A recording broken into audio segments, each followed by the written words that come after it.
जी नवाजी सास संगत जी, प्रेम से कहना धन निरंकार जी। आशा करती हूँ सतगुरु की असीम कृपा से आप सभी अच्छे होंगे। आज मैं आप सभी के लिए एक नई साखी लेकर आई हूँ। साखी शुरू करने से पहले अगर आप हमारे चैनल पर नए जो आए हैं तो उस चैनल को सब्सक्राइब करें, वीडियो को लाइक करें और कमेंट में धन निरंकार जी लिखना ना भूलें और वीडियो को अंत तक पूरा ही सुनें।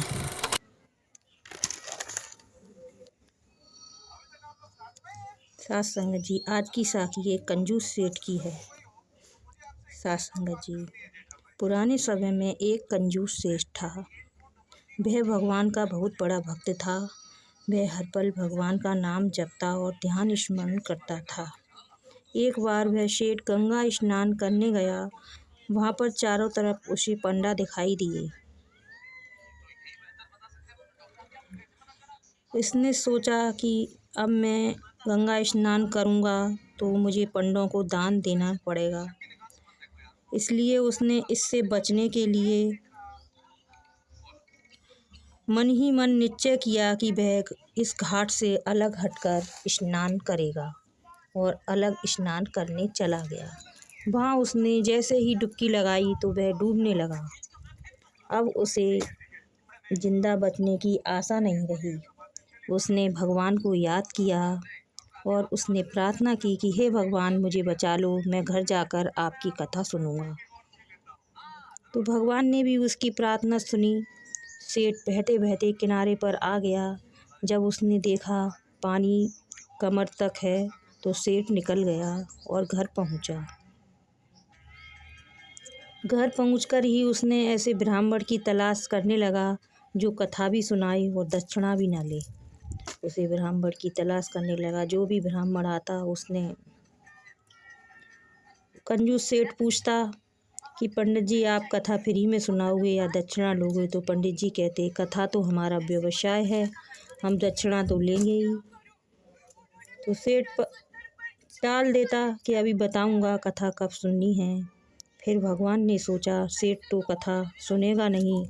भगवान ने ब्राह्मण का वेश बनाया, सेठ के पास पहुँचे और सेठ से कहा, सेठ ने पूछा कथा सुनाओगे? कथा कहेंगे तो उसके बदले आप जो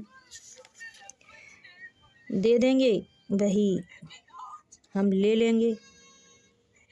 इस पर सेठ ने उत्तर दिया, कथा सुबह 7 बजे करनी है। इधर सेठ और सेठानी स्नान करके तैयार हो गए। कथा की सभी सामग्री भी एकत्र हो गई, कर ली गई और इंतज़ार करने लगे पंडित जी का।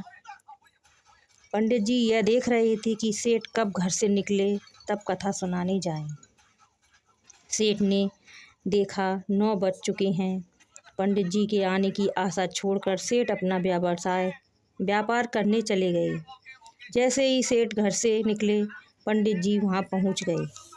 सेठानी ने कहा, सेठ जी तो चले गए। पंडित जी बोले, कथा तो कोई भी सुन सकता है, सेठ जी सुने या सेठ आप जी, भगवान तो कड़ में व्याप्त है। यह सुनकर सेठानी ने कथा सुनी और उसके बाद पंडित जी रोने लगे। बोले, एक दिन इसी घर में से हमें स्वर्ण असरफी और मेवा मिष्ठान अन्न सब कुछ मिलता था। तो सेठानी जी को दया आई और सेठानी ने कहा, आप चिंता ना करें, मैं इससे भी ज़्यादा सामान आपको दूंगी। सेठानी 15 असरफी और आटा, दाल, चावल, मेवा, मिष्ठान सब दान किया। पंडित जी लेकर चले गए।